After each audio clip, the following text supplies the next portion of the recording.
Bienvenue à ce culte ici à Chalon le 7 mai, ou Ouro plutôt, pour être plus précis. Nous sommes aussi contents d'avoir Philippe euh, parmi nous, euh, encore une fois, et euh, très content qu'il va mieux. Alors, je vous invite à chanter le numéro 311 pour commencer notre culte. Ce cantique, nous avons essayé il y a quelques semaines. Et nous avons trouvé pas l'habitude de le chanter. Alors, mercredi dernier, on a essayé d'arriver. Et donc, on va refaire de nouveau ce cantique. Pour toi seul en qui j'espère. Et chaque cantique dans notre livre, À toi la gloire, il y a des références de passages, un verset ou un passage où les paroles de cantique s'appuient dans la parole de Dieu. Et pour ce cantique, c'est dans les Actes, vers le chapitre 4.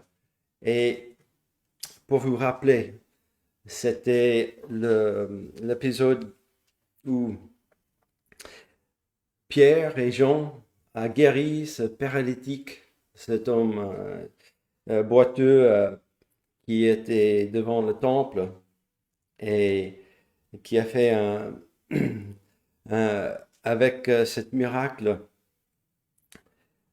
qui a fait une grande foule autour, presque comme le jour de Pentecôte. Et Pierre a prêché l'évangile devant le temple. Et beaucoup qui sont venus à croire à ce moment en Christ, mort et ressuscité pour la vie éternelle.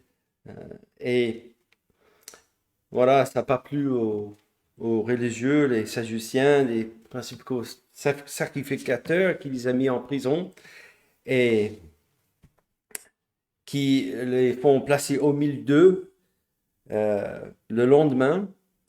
Et ils ont demandé, Pierre et Jean, par quel pouvoir ou au nom de qui avez-vous fait cela, de guérir cet homme boiteux, comme s'il ne savait rien du tout. Mais Pierre, il se lève devant eux et il disait, sachez-le tous, et que tout le peuple d'Israël le sache, c'est par le nom de Jésus-Christ de Nazareth que vous avez crucifié et que Dieu a ressuscité des morts. C'est par lui que cet homme se présente en pleine santé devant vous. Et il continue, Jésus est la pierre rejetée par vous qui bâtissez et qui est devenue la principale de l'angle. Et il récite ce verset dans le psaume 115. Et il continue, le verset 12. Il n'y a de salut en aucun autre, car il n'y a sous le ciel aucun autre nom qui ait été donné parmi les hommes par lequel nous devions être sauvés. Donc, chantons maintenant ce cantique, le 311, pour toi seul, en qui j'espère.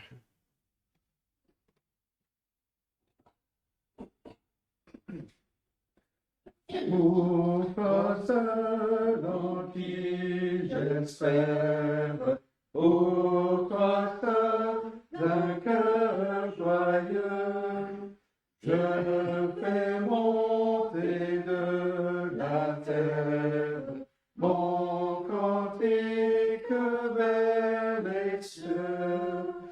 Pour toi seul, oui, mon sauveur, pour toi seul. À toi seul,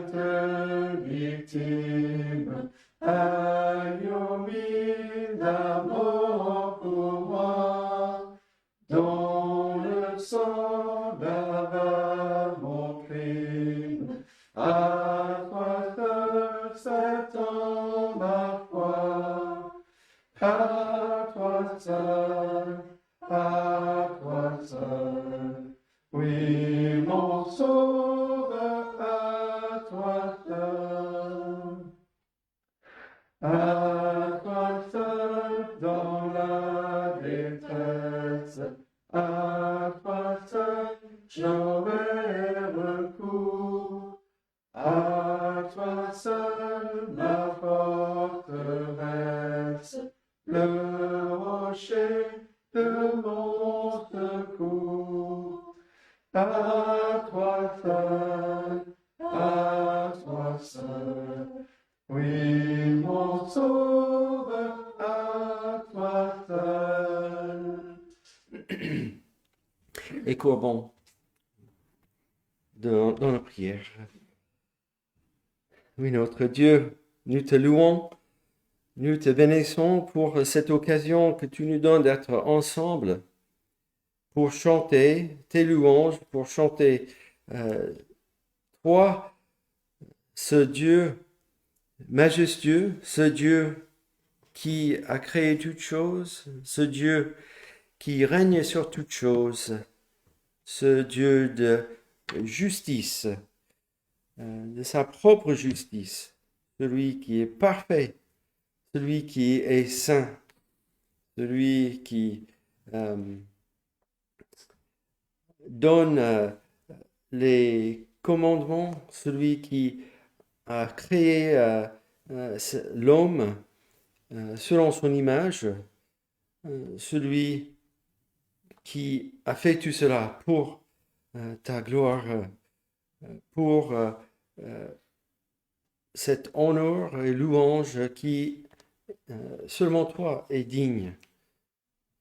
Et nous venons devant toi en tant que ce Dieu parfait et tout-puissant en Jésus-Christ, celui que tu as envoyé sur la terre pour faire cet acte de rédemption pour ton créature rebelle et qui est séparée de toi dans son rébellion.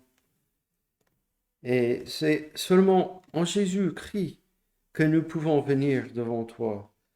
Seulement lui, notre Sauveur, qui a pu accomplir ce salut pour satisfaire toute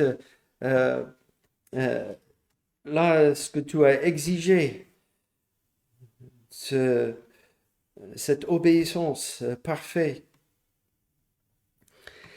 et ce sacrifice, ce sang qui lave nos crimes devant toi, ce sang de Jésus-Christ.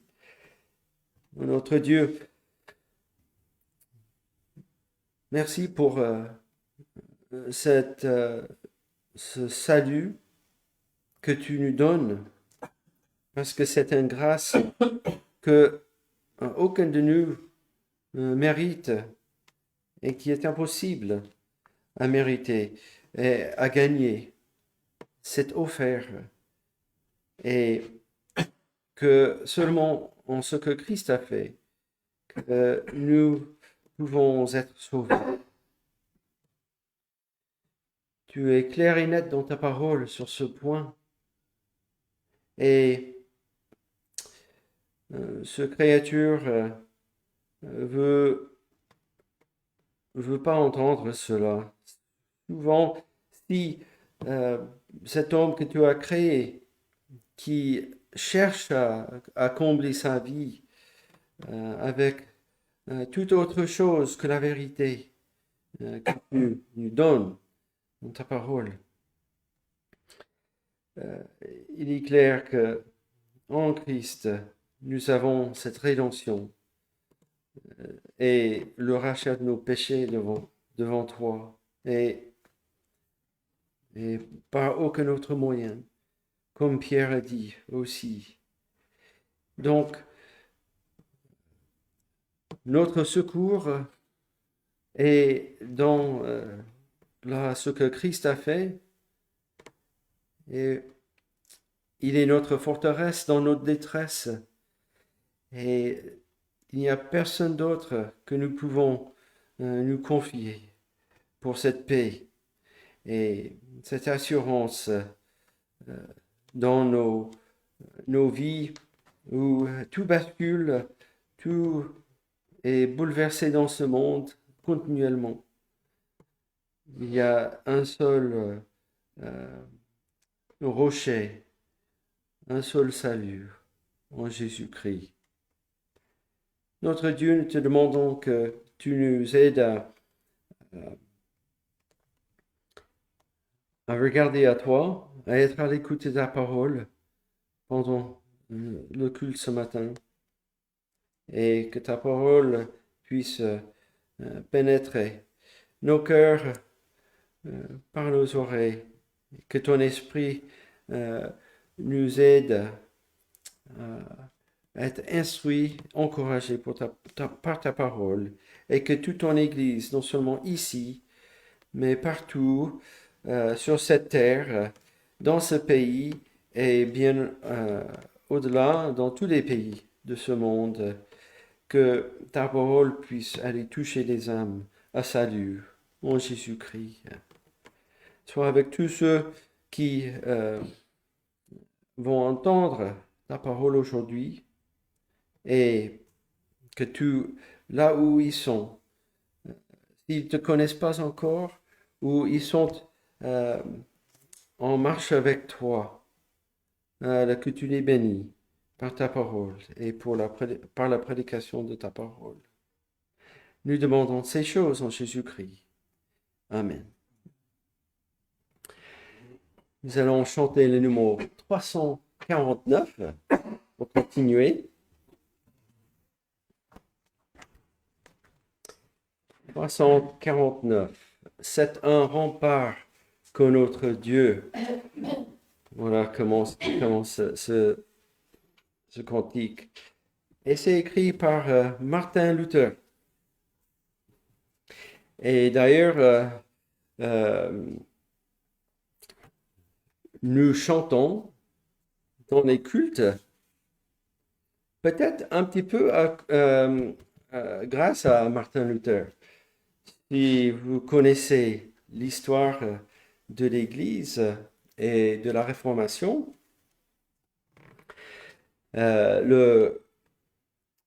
les cantiques, ils étaient en latin et seulement le chœur avait le droit de chanter dans les cultes. Mais alors, Luther, il avait traduit la Bible en grec, il l'avait traduit en allemand, et il était musicien en plus. Il avait écrit beaucoup de cantiques. Et donc, il a, dans ses cultes et les assemblées, tout le monde a pu chanter à la louange de Dieu. Et j'espère que vous ne le faites pas comme moi, où j'avais grandi sans connaître l'histoire de l'Église. Bien sûr, il est important de connaître et d'étudier les Écritures. Et nous avons l'histoire de l'Église, surtout dans le premier siècle, qui était particulier. Le début, vous avez les apôtres toujours qui a fondé toutes ces églises partout autour de la Méditerranée. Et donc, je pense qu'il est aussi important d'étudier l'Église, l'histoire de l'Église aussi après le premier siècle. Nous avons tellement de richesses et je ne veux pas dire que toutes les personnes qui avaient écrit et puis la réforme et dans le XVIe siècle, que tous ces gens étaient parfaits et loin de nous comme nous aujourd'hui. Mais ils sont une inspiration, un encouragement pour nous et qui peut nous aider même aujourd'hui. Parce que l'Église a connu tellement de tumulte et de persécution, et des hérésies, et la corruption, et puis la réveil. Il y a pas de choses nouvelles, hein? Des erreurs, des hérésies qui étaient commises dans les siècles après. Aujourd'hui, ce sont des mêmes choses, si on veut regarder bien. Et donc, moi, j'ai grandi même dans une famille chrétienne, mais là où j'allais, ne m'encourageait pas du tout, hein, à regarder l'histoire de l'Église. Et un jour où j'étais à Dresde, et devant moi, en marchant, juste de voir ce monument de Martin Luther m'a interpellé de chercher plus sur sa vie et sa lutte et tout ce qu'il avait fait pour la gloire de Dieu. Et pour nous en occidental, c'était effectivement un bouleversement qui allait partout en fait après dans ce monde. Donc, regardez bien l'histoire. Nous allons chanter ce cantique. C'est un rempart que notre Dieu, en ces jours de détresse, il nous délivre, il nous tient lieu d'armes et de forteresse. Commençons ce cantique.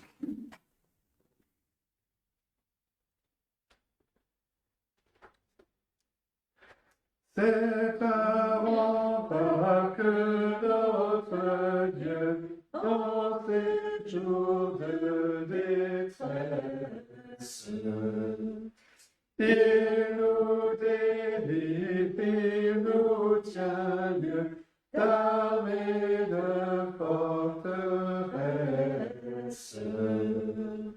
Notre ennemi mortel, rusé, fort et cruel, rugit, menace, et redouble d'audace. Il n'a point d'égal sous le ciel. Seuls nous serions bientôt perdus dans ce péril extrême. Un héros nous a secourus, choisi par Dieu lui-même. Il est notre sauveur, le grand Dieu, le Seigneur, c'est Dieu fait homme. Jésus-Christ, il se nomme. La victoire lui restera. Quand tous les démons déchaînés prétendraient te détruire, ne crains point, ils sont condamnés et ne sauraient te nuire. Eux tous avec le roi tomberont devant toi, peuple fidèle, pour vaincre le rebelle. Il suffit d'un mot de la foi. Il faudra bien que malgré tout subsiste la parole, car l'Éternel est avec nous, son esprit nous console. Il qui prennent tout chrétien, notre vie et nos biens, laissons-les faire. Ils n'y gagneront guère. Le royaume nous appartient. Et je vous invite à tourner dans les psaumes pour lire le psaume 46. Psaume 46, ce psaume où ce cantique que Luther avait écrit est basé dessus. Et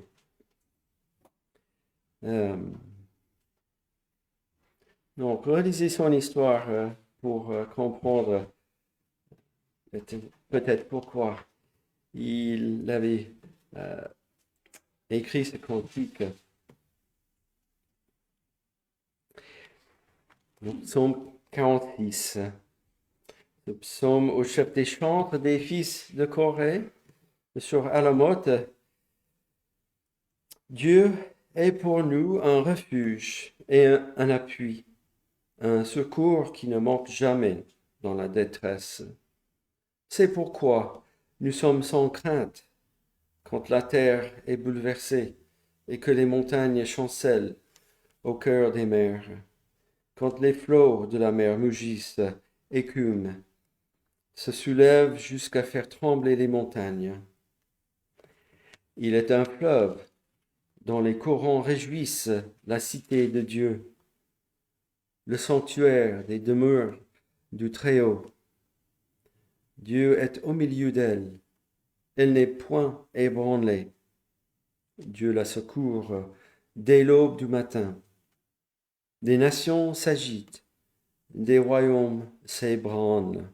Il fait entendre sa voix. La terre se fond d'épouvante. L'Éternel des armées est avec nous.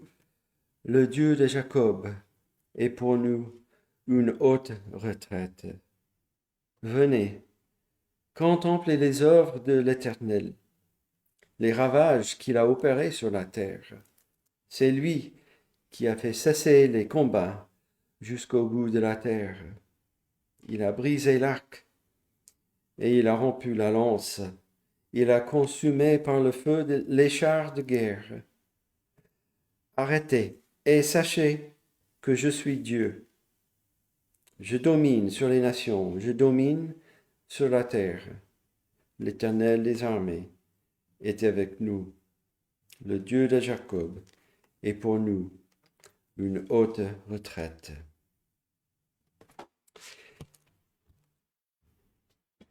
Et avant le message, nous allons chanter le numéro 206.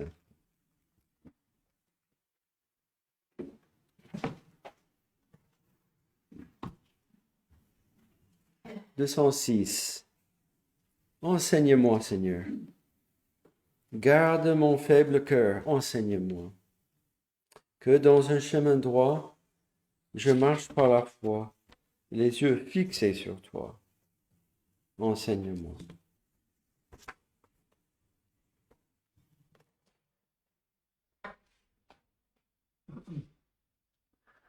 Enseigne-moi, Seigneur, enseigne-moi.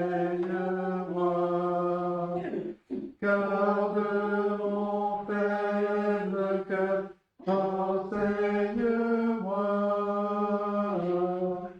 Que dans un chemin droit, je marche par la foi, les yeux fixés sur toi. Enseigne-moi. Seigneur, dans la douleur, enseigne-moi. Sur la mer en fureur, dirige-moi. Et dans la sombre nuit, si ton regard me suit, si ta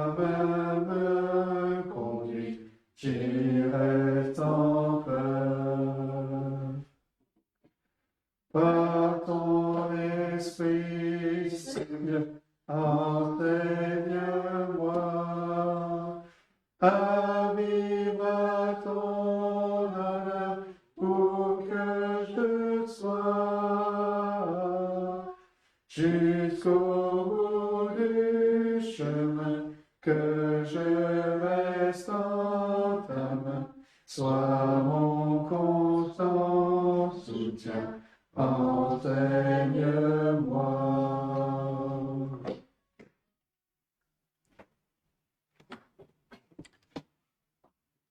Bien, nous allons dans l'Ancien Testament ce matin, au deuxième livre des Rois, chapitre 5. Nous allons commencer une étude de Naaman, de l'épisode de Naaman. Et nous regarderons ce matin la providence de Dieu à partir de ce passage. Donc, 2 Rois, chapitre 5, et nous commencerons la lecture au verset 1. Naaman, chef de l'armée du roi de Syrie, jouait de la faveur de son maître et d'une grande considération, car c'était par lui que l'Éternel avait délivré les Syriens. Mais cet homme, fort et vaillant, était lépreux. Or, les Syriens étaient sortis par troupes et ils avaient emmené captive une petite fille du pays d'Israël qui était au service de la femme de Naaman. Et elle dit à sa maîtresse, « Oh, si mon Seigneur était auprès du prophète qui est à Samarie, le prophète le guérirait de sa lèpre. » Naaman alla dire à son maître, « La jeune fille du pays d'Israël a parlé de telle et telle manière. » Et le roi de Syrie dit, « Va, rends-toi à Samarie et j'enverrai une lettre au roi d'Israël. » Il partit, prenant avec lui 10 talents d'argent, 6000 cycles d'or et 10 vêtements de rechange. Il porta au roi d'Israël la lettre où il était dit, « Maintenant, quand cette lettre te sera parvenue, tu sauras que je t'envoie Naaman, mon serviteur, afin que tu le guérisses de sa lèpre. » Après avoir lu la lettre, le roi d'Israël déchira ses vêtements et dit, « Suis-je Dieu pour faire mourir ou pour faire vivre, pour qu'il s'adresse à moi, afin que je guérisse un homme de sa lèpre? Sachez donc et comprenez qu'il cherche une occasion de dispute avec moi. » Lorsque Élisée, homme de Dieu, apprit que le roi d'Israël avait déchiré ses vêtements, il envoya dire au roi, « Pourquoi as-tu déchiré tes vêtements? Laisse-le venir à moi, et il saura qu'il y a un prophète en Israël. » Naaman vint avec ses chevaux et son char, et il s'arrêta à la porte de la maison d'Élisée. Élisée lui fit dire par un messager, « Va, et lave-toi 7 fois dans le Jourdain. Ta chair redeviendra saine, et tu seras pur. » Naaman fut irrité, et il s'en alla, en disant, « Voici, je me disais, il sortira vers moi, il se présentera lui-même, il invoquera le nom de l'Éternel, son Dieu, il agitera sa main sur la place et guérira le lépreux. Les fleuves de Damas, l'Abana, le Parpar, ne va-t-il pas mieux que toutes les eaux d'Israël? Ne pourrais-je pas m'y laver et devenir pur? » Et il s'en retournait et partait avec fureur. Mais ses serviteurs s'approchèrent pour lui parler, et ils dirent, « Mon père, si le prophète t'avait demandé quelque chose de difficile, ne l'aurais-tu pas fait? Combien plus dois-tu faire ce qu'il t'a dit, lave-toi et tu seras pur? » Naaman descendit alors et se plongea 7 fois dans le Jourdain, selon la parole de l'homme de Dieu, et sa chair redevint comme la chair d'un jeune enfant, et il fut pur. Naaman retourna vers l'homme de Dieu et toute sa suite. Lorsqu'il fut arrivé, il se présenta devant lui et dit, « Voici, je reconnais qu'il n'y a point de Dieu sur toute la terre, si ce n'est en Israël. Et maintenant, accepte, je te prie, un présent de la part de ton serviteur. » Élisée répondit, « L'Éternel dont je suis le serviteur est vivant. Je n'accepterai pas. » Naaman le pressa d'accepter, mais il refusa. Alors Naaman dit, puisque tu refuses, permets que l'on donne de la terre à ton serviteur, une charge de 2 mulets, car ton serviteur ne veut plus offrir à d'autres dieux ni holocauste, ni sacrifice. Il n'en offrira qu'à l'Éternel. Voici toutefois ce que je prie l'Éternel de pardonner à ton serviteur. Quand mon maître entre dans la maison de Rimon pour s'y prosterner et qu'il s'appuie sur ma main, je me prosterne aussi dans la maison de Rimon. Veuille l'Éternel pardonner à ton serviteur, lorsque je me prosternerai dans la maison de Rimon. Élisée lui dit, va en paix. Et c'est la parole de Dieu. Donc nous avons ici un passage probablement bien familier pour la plupart d'entre nous, qui n'a pas eu une leçon à l'école du dimanche sur l'histoire de Naaman. Personnellement, je crois que j'ai prêché même sur ce passage il y a bien longtemps, ici ou ailleurs. Et cette fois-ci, en revanche, j'aimerais aller plus loin dans l'épisode dans l'étude de cet épisode de l'Ancien Testament. Et donc, on va y consacrer 3 séances. Il y a plusieurs buts derrière cela. Le premier étant, ça donnera du repos à Philippe, permettra de surmonter la Covid, n'est-ce pas? Et puis, ça nous permettra d'aller plus loin dans ce passage. On va voir dans ces séances la providence de Dieu ce matin, et puis ensuite la religion de l'homme, et enfin, on regardera, Dieu voulant, la grâce de Dieu. Alors, avant d'entrer dans le passage, disons que quand on aborde un passage de ce genre, nous devons veiller à ne pas le prendre comme une simple petite histoire divertissante avec quelques leçons morales sur ce qu'on doit faire. Dieu a placé cet épisode dans sa parole pour nous enseigner, et plus précisément pour nous enseigner au sujet de la promesse de son alliance qui s'accomplit en Jésus-Christ. Tout l'Ancien Testament pointe vers Jésus-Christ.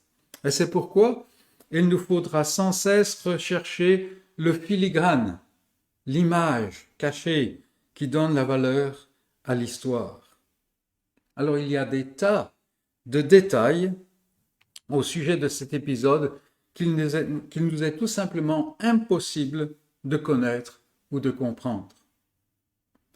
C'était dans un autre contexte, il y a très longtemps, mais ultimement, nous ne sommes pas intéressés par Naaman ou par sa guérison. Je me rappelle une fois avoir prêché sur ce passage, et quand j'annonce le passage, c'était dans un lieu où on prise beaucoup les guérisons, les miracles. Alors dès que j'ai annoncé ce passage, tout le monde frémissait, n'est-ce pas? Mais ça n'est pas notre intérêt premier.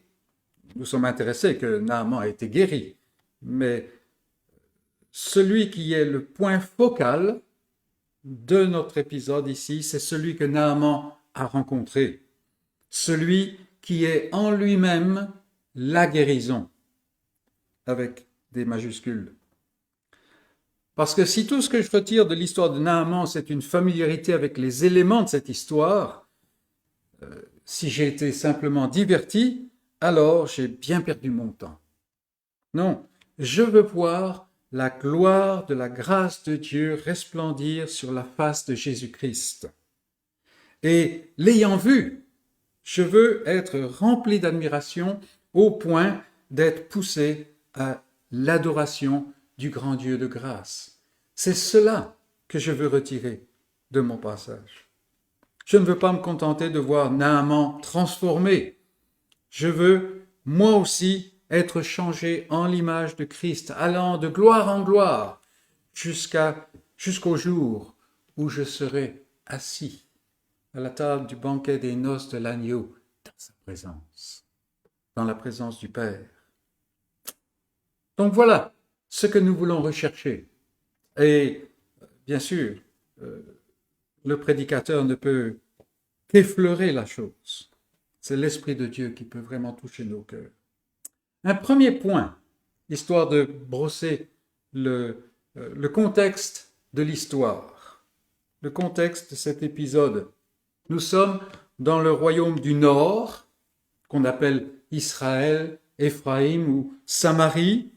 C'est après le schisme qui a déchiré le peuple d'Israël, après la mort de Salomon, et en raison de son péché d'idolâtrie. Dans le Nord, donc dans ce royaume du Nord, nous voyons toute une cavalcade de mauvais rois qui n'appartiennent pas à la lignée de la promesse. En fait, il y a 5 dynasties qui se succèdent, des fois avec un roi qui va durer 1 mois. Des rois impies qui vont jusqu'à la destruction du royaume du Nord, destruction qui sera complète.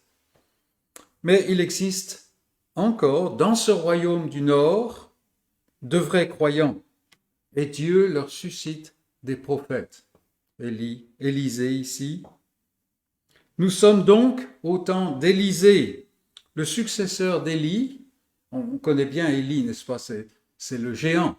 Mais en fait, Élisée remplit un ministère très important, et beaucoup plus long d'ailleurs que celui d'Élie. C'est un ministère important pour révéler des vérités au sujet de Christ. Peut-être qu'on pourra se lancer dans une étude de ce ministère un jour. Au nord du royaume du Nord s'étend la Syrie, un autre royaume qui combat Israël régulièrement.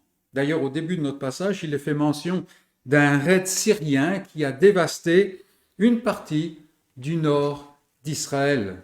Et sans arrêt, nous avons ces récits de combat entre la Syrie et le nord, Israël au nord. L'armée syrienne, à cette époque, est dirigée par un valeureux général, un homme qui a remporté des victoires, qui a assuré la sécurité de son peuple, un homme qui s'appelle Naaman, qui jouit de la faveur de son roi et de tous. C'était un proche du roi, un homme adulé, ou tout au moins respecté, quelqu'un que personne n'ose critiquer, je pense. Mais Naaman est affecté par une sorte de lèpre qui lui pourrit la vie.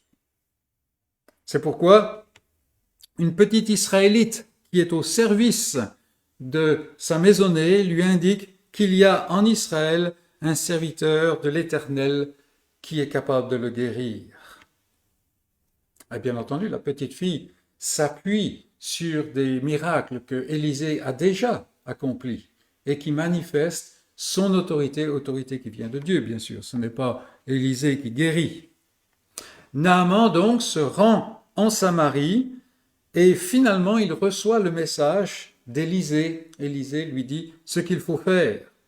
Et après bien des péripéties, le général syrien est guéri de sa lèpre.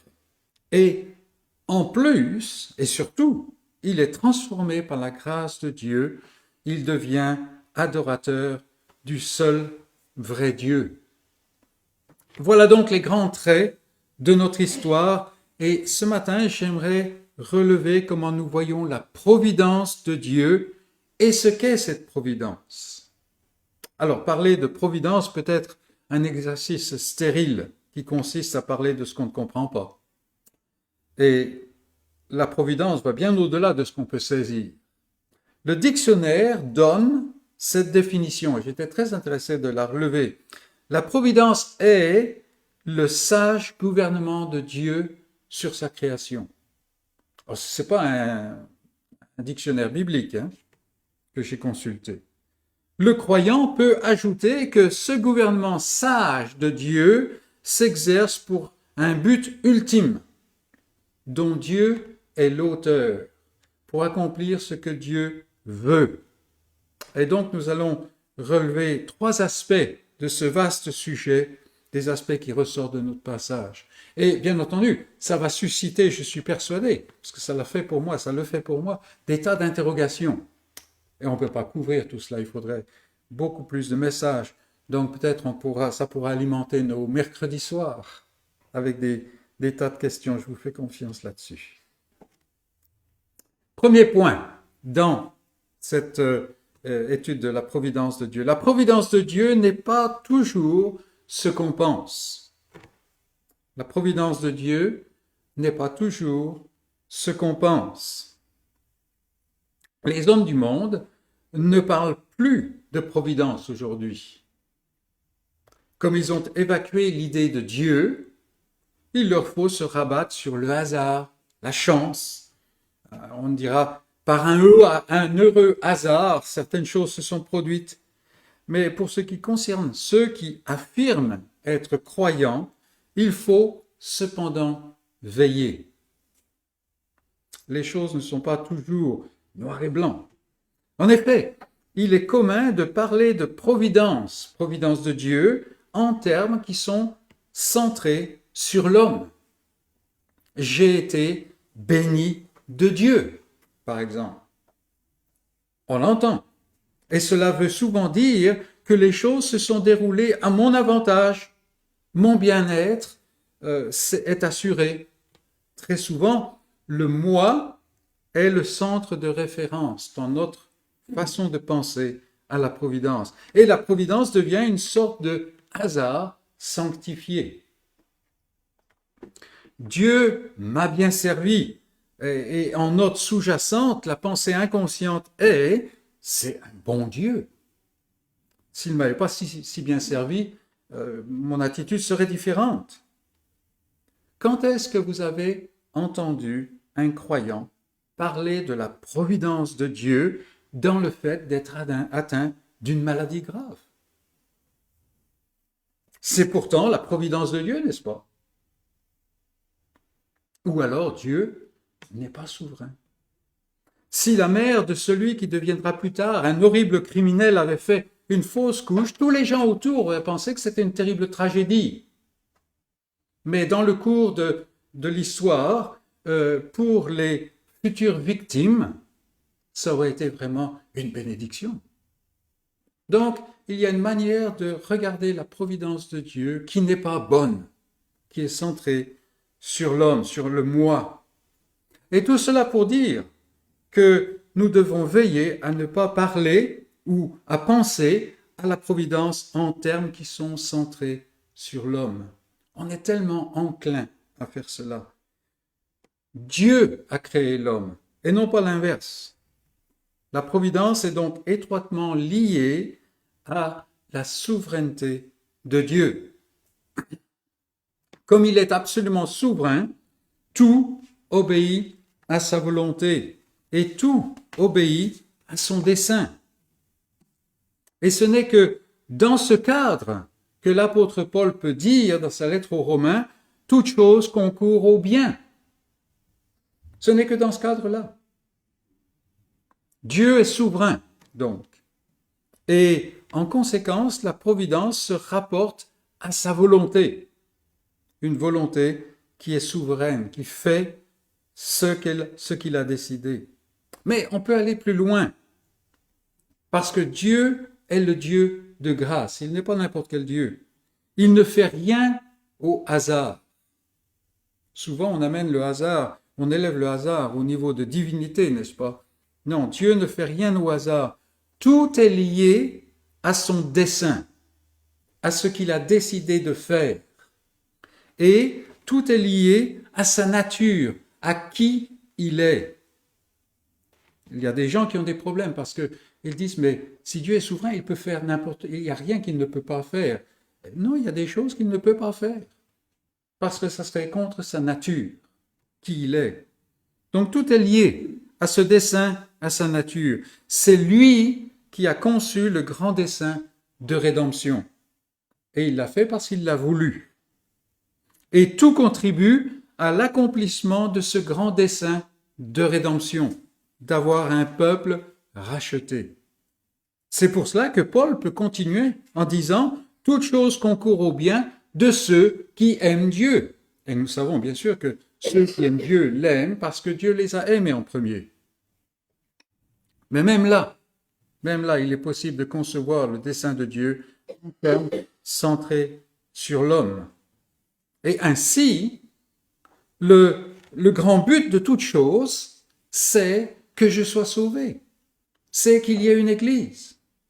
Ça, c'est une façon centrée sur l'homme de réfléchir. Or, le cœur du dessein de Dieu n'est pas le salut d'un peuple. Cela peut nous surprendre, n'est-ce pas, de dire cela. Mais le cœur du dessein de Dieu, c'est la gloire du Fils, qui est la gloire du Père. Et Dieu déploie la gloire du Fils dans la rédemption d'un peuple rebelle.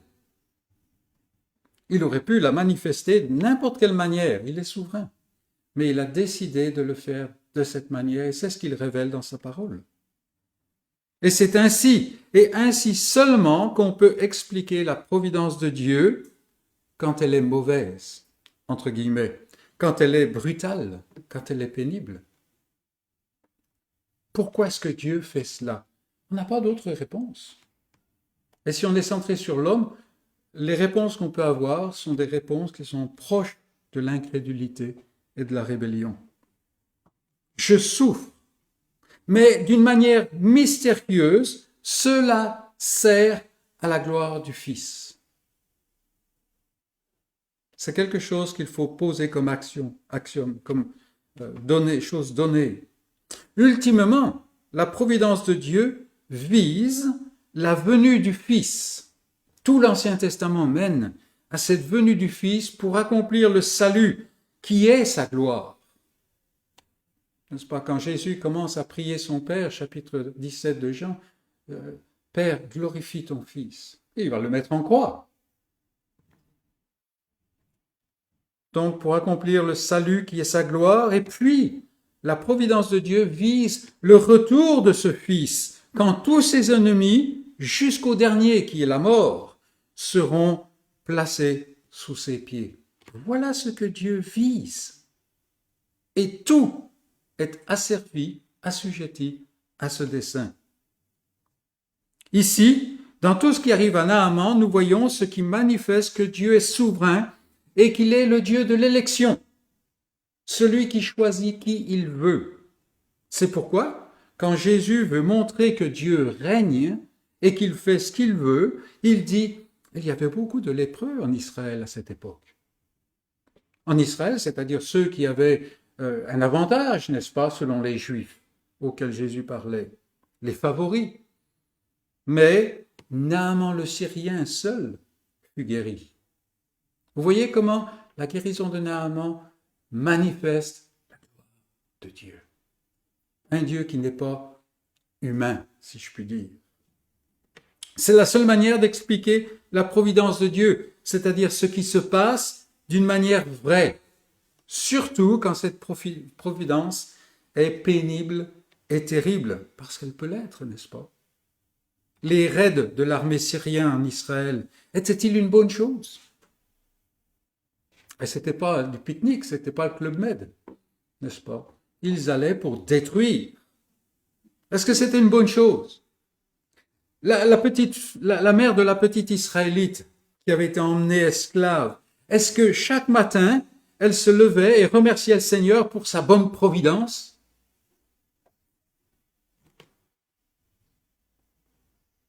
Non, on peut imaginer la destruction, la douleur, les carnages. Peut-être même que la mère n'était plus là. La pilule était amère, mais Dieu agissait dans sa grande sagesse. Était-ce une bonne chose pour Naaman d'attraper la lèpre? Je ne le pense pas. Imaginez la douleur, la honte, le désespoir, les difficultés. Et quand la maladie ou les revers vous frappent, oui, même vous, est-il aisé de voir? Absolument pas. Toutefois, ces choses font-elles partie de la providence de Dieu? Absolument, absolument. Mystérieuse, mais servante du Seigneur. Voilà la providence. Et nous le voyons ici, dans tout notre passage. Et quand la croix fut chargée sur le dos de Christ, quand son grand cri de déréliction déchire l'espace, n'est-ce pas? Mon Dieu, pourquoi m'as-tu abandonné? Quand Dieu abandonne Dieu, Où était la providence de Dieu? Alors, bien sûr, il y a une façon religieuse, une façon théologique de répondre, n'est-ce pas? Mais c'était terrible. Bien sûr, là, dans la mort de Christ, nous voyons le pourquoi du comment. On comprend bien, on est suffisamment enseigné théologiquement pour cela. Dieu poursuivait son dessein de la manière la plus éminente. C'est ainsi qu'éclatait la gloire ineffable du Rédempteur dans l'œuvre unique qu'il accomplissait, qu'il était le seul. Comme il nous a été lu tout à l'heure, c'est le seul nom qui soit donné, le seul capable. Mais la providence, mes amis, n'est pas toujours ce qu'on pense. Ce n'est pas toujours ce qu'on pense. Si la petite Israélite était restée à la maison, si Naaman avait été bien portant, dites-moi si nous pourrions lire les paroles de Naaman au verset 15. Je reconnais qu'il n'y a point de Dieu sur toute la terre, si ce n'est en Israël. On ne pourrait pas. On ne pourrait pas. Si Christ n'avait pas été rejeté, insulté, s'il n'avait pas été mis à mort, si la terrible tragédie de Golgotha lui avait été épargnée, s'il avait eu ces 12 légions d'anges qui les protégeaient, n'est-ce pas? Dites-moi, est-ce qu'on pourrait lire dans l'Apocalypse au sujet de cette multitude que nul homme ne peut compter et qui chante les louanges de l'agneau immolé? On ne pourrait pas. On ne pourrait pas. La petite Israélite, Naaman, le roi de Syrie, le roi d'Israël, Élisée, Géhasi, son serviteur, sont tous morts. Ils sont partis. Mais nous sommes ici. Allons-nous apprendre que tout vient de la main providentielle de Dieu selon son dessein de grâce en Jésus-Christ, même quand ça ne semble pas être cela. Voilà la question qui nous est posée. Donc la providence n'est pas toujours ce qu'on pense qu'elle est. Deuxième point. La providence de Dieu est incompréhensible. La providence de Dieu est incompréhensible. Et par cela, je veux dire qu'en soi, les choses qui arrivent, la providence de Dieu, ne viennent pas avec une étiquette providence de Dieu, ni avec un manuel d'installation ou d'utilisation. Je dois avouer que j'ai un peu de mal avec les gens qui vous disent savoir ce que Dieu fait dans telle ou telle circonstance. Il y a des gens comme ça. Tout de suite, ils savent ce qui se passe. Je les envie d'une certaine manière, mais ils me mettent mal à l'aise. Ils semblent avoir une ligne directe avec le ciel, être vraiment les initiés. Et c'est un danger courant. Vous l'avez fait, je l'ai fait.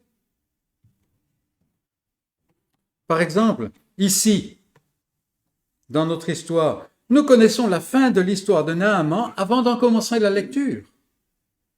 Nous comprenons pourquoi les Syriens ont kidnappé la petite Israélite. Dieu la veut dans la maison de Naaman pour dire certaines choses. Est-ce que le jour où les soldats syriens sont venus arracher cette petite fille de sa maison, est-ce qu'elle et ses parents se sont dit « Ah oui, Dieu est à l'œuvre parce qu'il veut guérir et convertir Naaman » Ça vous fait sourire, n'est-ce pas? Bien sûr que non. Ce jour-là était terrible et sombre, incompréhensible. Est-ce que même les parents n'ont pas été détruits dans la chose? La providence de Dieu était incompréhensible pour cette famille, pour cette petite fille. Mais, si on en croit son témoignage à elle, elle savait qui est l'Éternel. Et elle croyait qu'il est ce qu'il révèle être. La providence de Dieu lui était totalement incompréhensible. Elle n'avait aucun moyen de comprendre. Mais elle connaissait. Et lorsque Naaman, en sortant de chez le docteur avec son terrible diagnostic, Naaman, est-ce qu'il s'est dit « Ah oui, voilà l'Éternel qui agit pour que je puisse le connaître, pour que je puisse être touché dans mon cœur ». Mais bien sûr que non. Naaman n'avait aucune idée de l'Éternel. La providence de Dieu était incompréhensible, mais il en vint à connaître le Dieu de la providence. Je sais, je reconnais qu'il n'y a d'autre Dieu. Et écoutez ces deux hommes qui quittent Jérusalem pour rentrer chez eux. Quel est leur langage, quelle est leur conversation? Nous pensions que ce serait lui. Déjà 3 jours. C'est sans espoir, n'est-ce pas? Au jour de la plus grande manifestation de la gloire de Christ, la providence de Dieu leur était incompréhensible, bien qu'elle ait été annoncée aux disciples. Incompréhensible. Mais tout change, n'est-ce pas, quand ils le reconnaissent, lui. Et c'est dans la parole de Dieu qu'est l'explication. Nous connaissons l'histoire de Naaman et nous comprenons la providence de Dieu parce que la parole nous le montre. Jésus commence avec ces deux hommes là sur la route d'Emmaüs. Jésus commence avec Moïse et puis il traverse tous les prophètes. Et pendant qu'il parle, nous avons le témoignage par la suite, le cœur de ces deux hommes brûle au-dedans d'eux. Pourquoi? Parce qu'ils saisissent les mécanismes divins, parce que ce sont devenus des théologiens? Non, parce qu'il leur explique ce qui le concerne, lui, dans l'Ancien Testament. Et il en est de même pour moi. Très souvent, je ne comprends pas la providence de Dieu. Et des fois, je pense la comprendre, puis les choses ne vont pas à ma manière. Terrible. Mais la question est, la vraie question est, est-ce que je le connais, lui? Car là est le cœur de la question. En effet, il y a une manière romantique de voir la providence. Toutes choses vont finir comme il faut, n'est-ce pas? Combien on aime citer ce verset de Romains 8, n'est-ce pas? Il y a donc cette façon romantique de voir la providence. Ici, par exemple, le grand général syrien est guéri, et puis il est acquis à la cause du Dieu d'Israël. Il est devenu un croyant dévoué au Dieu d'Israël. Et donc tout va bien maintenant. Ils vécurent heureux et longtemps. Tout va bien. Mais on arrive au chapitre 6, verset 8, et nous lisons, le roi de Syrie était en guerre avec Israël. Rebelote. Mais même là, Dieu délivre son peuple, et donc tout va bien. Mais voilà qu'on arrive au verset 24 du chapitre 6. Le roi de Syrie monta et assiégea Samarie. Et on retourne là. Comment est-ce qu'on peut expliquer la providence de cette manière-là? Nous voyons ainsi que, ultimement, toute providence est incompréhensible. Mais nous ne sommes pas appelés à comprendre toute chose. Et c'est une leçon qui est très importante à apprendre. Nous ne sommes pas appelés à comprendre toute chose. Le Seigneur appelle son peuple à se reposer en lui. Je connais le Dieu de la providence, peu importe si je connais la providence. Toute providence est finalement bonne parce qu'il est le Dieu qu'il est, le Dieu de grâce. Est-ce que je le connais vraiment? Donc la providence n'est pas toujours ce qu'on pense qu'elle doit être. Elle surprend. Elle n'entre pas dans nos schémas. La providence est incompréhensible. Et on va se taper la tête contre les murs à chercher à comprendre la providence. Il y a toujours des éléments qui nous échappent. Ici, pourquoi est-ce que Dieu a agi de cette manière? Il pourrait agir de tant d'autres manières. Il n'y a pas besoin d'avoir la petite fille chez Naaman pour cela. Il a utilisé des visions dans le passé, n'est-ce pas? Et toutes sortes de choses comme ça. Mais il a décidé de le faire ainsi. C'est lui qui est Dieu. Troisième point, et pour finir, la providence et ses effets. La providence et ses effets. Dans le monde, il y a finalement deux sortes d'hommes, deux sortes d'êtres humains. Les enfants de Dieu et les incrédules. Ou pour le dire d'une autre manière, ceux que Dieu a touchés dans sa grâce et ceux qui sont laissés dans leur état naturel. Deux sortes d'hommes, il n'y a pas trois. Et la providence de Dieu exerce deux effets sur ces gens, selon la catégorie dans laquelle ils se trouvent. Et on peut dire que la providence de Dieu peut agir de deux manières, même sur les croyants, parce qu'ils sont suffisamment dans la chair encore pour être touchés par cela. Le fait d'entendre l'annonce du message de Dieu fait partie de la providence de Dieu. Actuellement, nous sommes en train d'examiner une partie de la parole de Dieu. Le Seigneur m'a appelé à l'ouvrir, à l'expliquer, à l'appliquer. Et tout cela fait partie de la providence de Dieu. Pourquoi est-ce que je suis ici? Le fait d'entendre ma voix provient de ce que Dieu fait. En fait, il était probable que s'il y a 2 semaines, on nous avait dit, on s'attendrait à ce que Philippe parle. Mais voilà, la providence de Dieu. Bon, à vous de dire si elle est bonne ou mauvaise. Mais vous voyez ce que je veux dire? Ça fait partie de la providence de Dieu. Le fait d'entendre cette voix, c'est ce que Dieu fait. Et j'entends le message en étant ce que je suis, soit enfant de Dieu, soit incrédule, ou en étant dans une de ces dynamiques.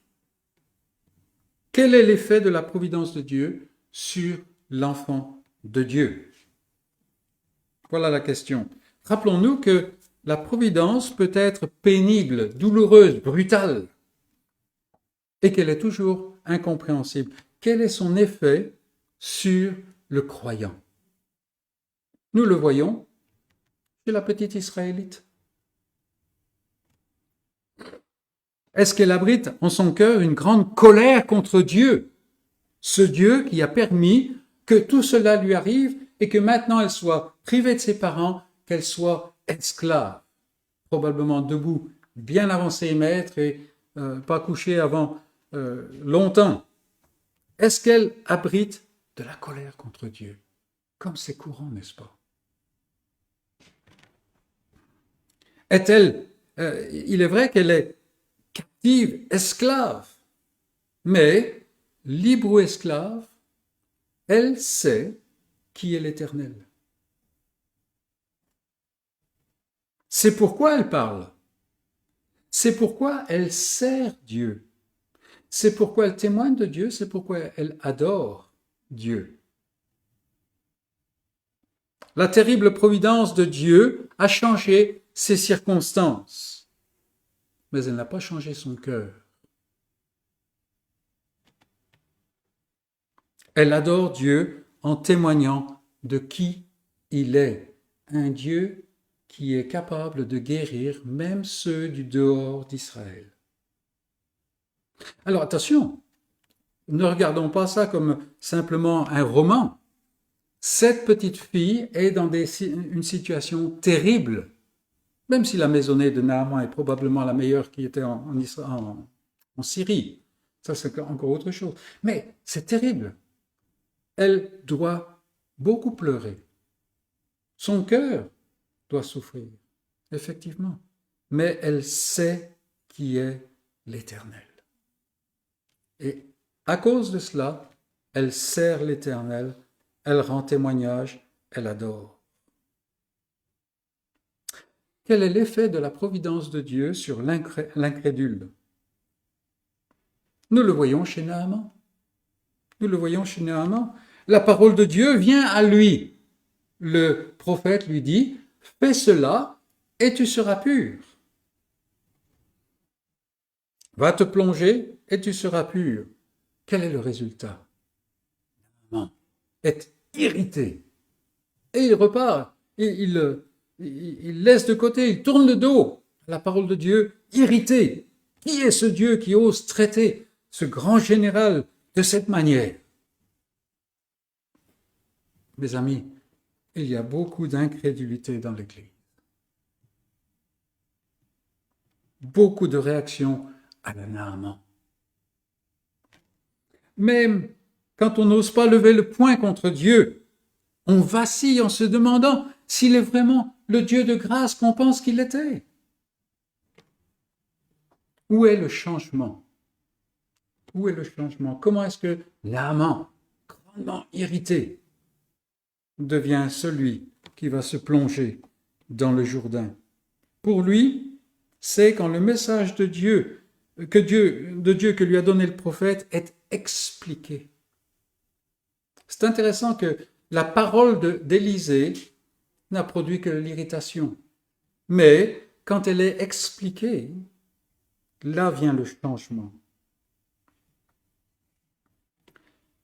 Quand elle est expliquée, et c'est expliqué, c'est très intéressant parce que c'est par ses serviteurs, mon Seigneur, si il t'avait demandé quelque chose de terrible, de difficile, ne l'aurais-tu pas fait?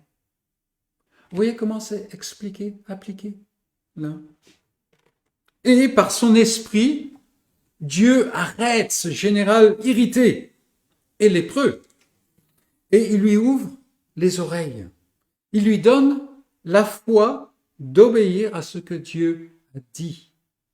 Et nous verrons plus loin comme quoi le Naaman fait exactement ce qu'il lui demandait. Et voici que le grand homme en colère devient un adorateur du seul vrai Dieu, en public, devant tous les autres Syriens. C'est là qu'est le changement, vous voyez. Comment est-ce que moi, je réagis à ce que Dieu fait dans ma vie?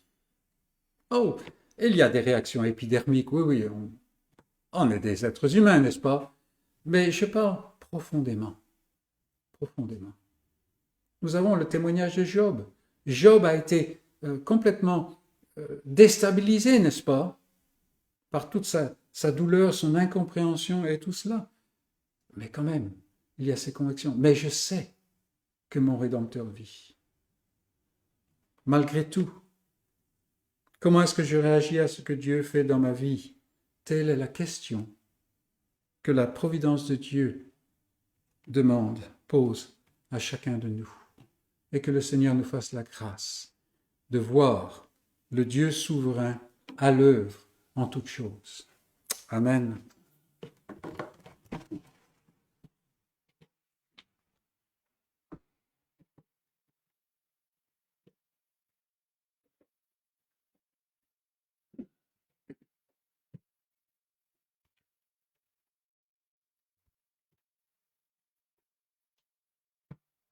Chantons maintenant le 330.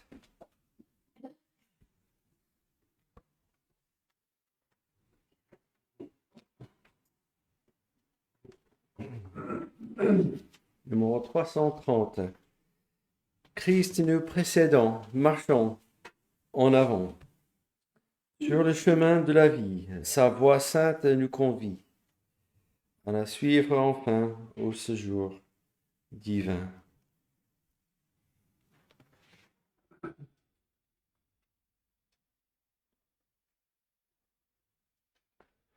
Christ nous précédant, marchons en avant, sur le chemin de la vie, sa voix sainte nous convie à le suivre enfin, au séjour divin.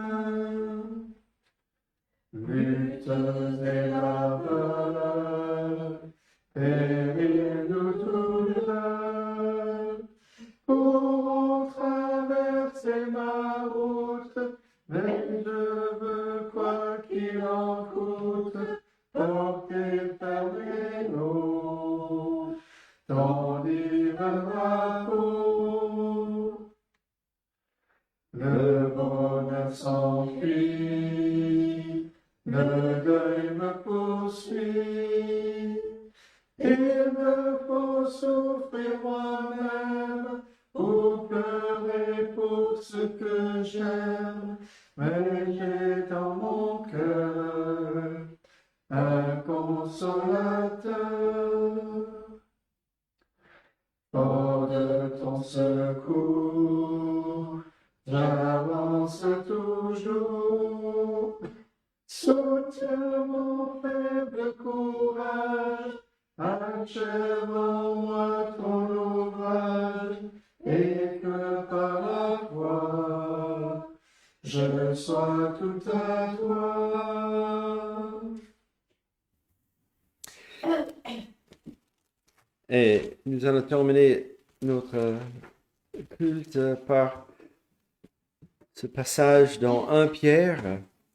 Donc si vous voulez tourner vers 1 Pierre, chapitre 4, nous allons lire ces versets à partir du verset 7. 1 Pierre 4, versets 7 à 11. La fin de toute chose est proche. Soyez donc sages et sobres pour vaquer à la prière. Avant tout, ayez les uns pour les autres un ardent amour, car l'amour couvre une multitude de péchés. Exercez l'hospitalité les uns envers les autres sans murmure, comme de bons dispensateurs des diverses grâces de Dieu, que chacun de vous mette au service des autres le don qu'il a reçu. Si quelqu'un parle, que ce soit comme annonçant les oracles de Dieu, si quelqu'un remplit un ministère, qu'il le remplisse selon la force que Dieu communique, afin qu'en toute chose, Dieu soit glorifié par Jésus-Christ, à qui appartiennent la gloire et la puissance au siècle des siècles. Amen.